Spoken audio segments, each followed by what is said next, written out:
പോയതോ 4 ഭാഷകളിൽ code notice പുറത്തിറക്കിയിട്ടും രക്ഷയില്ല. പെരിന്തൽമണ്ണ ദൃശ്യാക്കൊലക്കേസ് പ്രതി വിനീഷ് എവിടെയെന്ന ചോദ്യത്തിന് ഉത്തരം കണ്ടെത്താനാകാതെ പോലീസ്.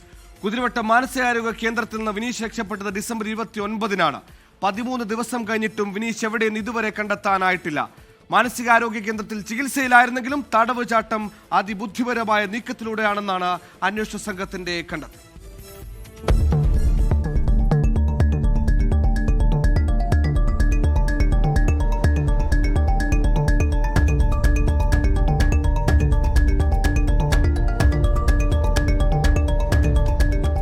രണ്ടാം തവണയാണ് വിനീഷ് കുതിരവട്ടം മാനസികാരോഗ്യ കേന്ദ്രത്തിൽ നിന്ന് ചാടിപ്പോകുന്നത്.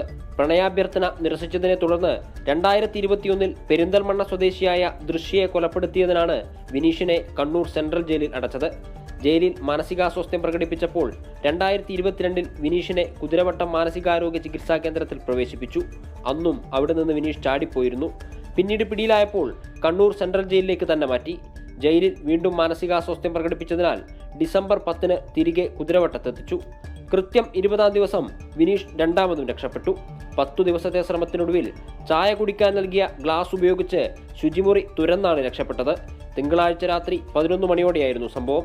പരിശോധനയ്ക്കായി എത്തിയപ്പോഴാണ് വിനീഷ് ചാടിപ്പോയതായി കണ്ടെത്തിയത്.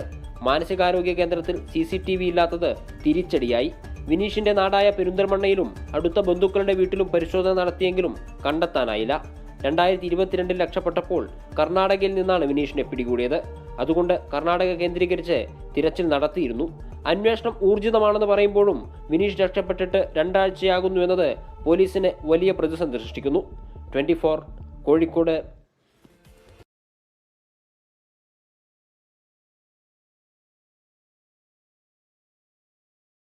ലോകത്തെവിടെയായാലും ഏത് സമയത്തും 24 വാർത്തകളും ഓഗ്മെന്റഡ് റിയാലിറ്റി പാക്കേജുകളും എക്സ്പ്ലെയിനറുകളും വിശദമായി കാണാൻ ഞങ്ങളുടെ യൂട്യൂബ് ചാനൽ നിങ്ങൾക്ക് സബ്സ്ക്രൈബ് ചെയ്യാം.